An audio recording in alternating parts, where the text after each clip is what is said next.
Kabenjo, alam ko busy-busy kayo dahil in 1 week's time, ang mission nyo naman, talagang tutukan itong report ng EDCOM na even yung grade 11 students ay non-independent readers.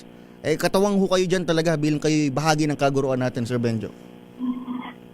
Opo, no, yun yung isa pang malungkot, no? Alam nyo, puro na lang lungkot ang balita natin sa edukasyon, no? Itong mga nakalipas sa taon, ano po. Isa pa pong malungkot yan, no? But of course, sabi ko nga, no, sa ilan naming mga pahayag, hindi ko naman po dinidispute, no? Unless meron akong evidence, no, na ito ay sobrang taas naman kasi, no, nung how much, you know, 1.3 million, ano? So that's something like 80%, no, more than 80% of our grade 11 students. So medyo masyado, no?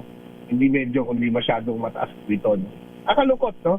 Pero syempre, no, we have to confront the problem, no? At tignan natin, no, bakit po umaabot ng grade 11 yung ating mga learners, no, na hindi po natin masasabi na yung reading competencies po nila ay bagay, no, sa kanilang grade level.